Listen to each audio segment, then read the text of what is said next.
بسم اللہ الرحمن الرحیم۔ السلام علیکم۔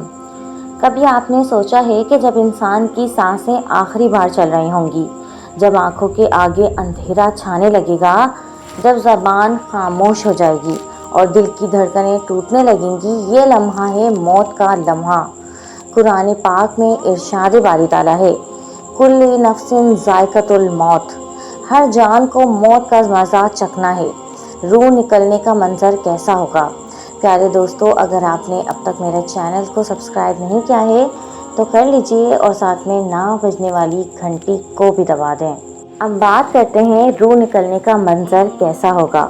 نبی کریم صلی اللہ علیہ وآلہ وسلم نے ارشاد فرمایا، جب مومن کی روح نکالی جاتی ہے تو فرشتے سفید چہروں والے آسمانی لباس کے ساتھ آتے ہیں جو خوشبو سے بھرا ہوتا ہے۔ وہ فرشتے اس روح کو بہت نرمی سے نکالتے ہیں، جیسے پانی کسی مشکیزے سے بہہ کر نکلتا ہے۔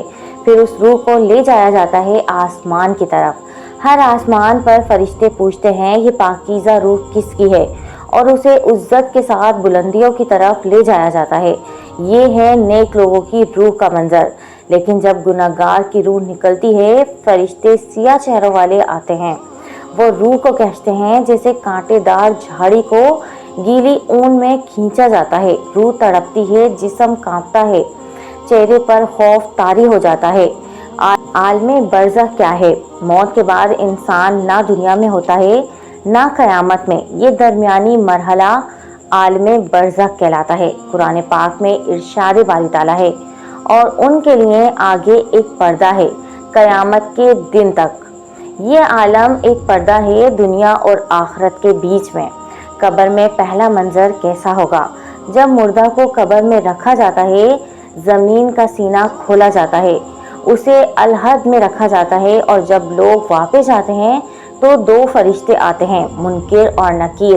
وہ سوال کرتے ہیں، نمبر 1 من ربک، یعنی تیرا رب کون ہے؟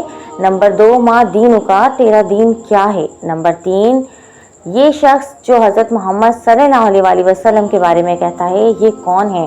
اگر جو نیک انسان ہوتا ہے وہ ان سارے سوالات کے جوابات ٹھیک دیتا ہے، قبر روشنی سے بھر جاتی ہے، جنت کا دروازہ کھول دیا جاتا ہے، ایک خوشبودار مہمانداری کا سماں ہوتا ہے۔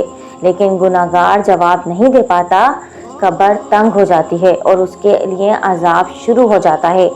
عبرت کا لمحہ ہے، ہم سب کو اس منزل سے گزرنا ہے۔ نہ کوئی بادشاہ بچا ہے، نہ غریب، نہ عالم، نہ جاہل، بس وہی کامیاب ہے جو اللہ تعالیٰ سے ڈر کر نیک اعمال کے ساتھ اپنی زندگی گزارتا ہے۔ پیارے دوستو، قرآن پاک میں ارشاد باری تعالیٰ ہے، اللہ ہی روحوں کو قبض کرتا ہے موت کے وقت۔ موت ایک ایسا لمحہ جو کبھی نہیں ٹل سکتا۔ دنیا میں ہر کام کی مہلت ہے، لیکن موت کی گھڑی نہ ایک لمحہ آگے ہے اور نہ ایک لمحہ پیچھے۔ قرآن پاک میں ارشاد باری تعالیٰ ہے، جب ان کا وقت آ جاتا ہے تو نہ ایک گھڑی آگے ہوتا ہے نہ ہی پیچھے۔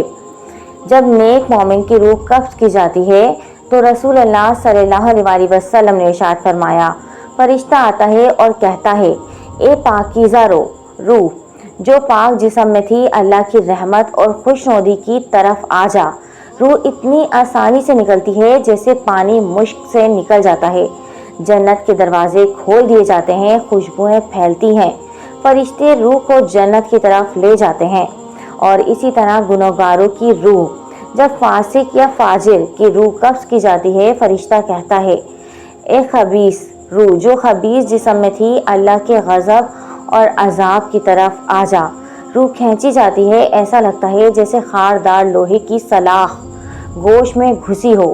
چیخیں، اذیت، تکلیف، فرشتے لعنت کرتے ہیں، آسمان کے دروازے بند کر دیے جاتے ہیں۔ قبر کا منظر کیسا ہوتا ہے؟ تنہائی، سوالات اور فیصلہ۔ اب انسان کو قبر میں رکھا جاتا ہے جو اس کی پہلی منزل ہے۔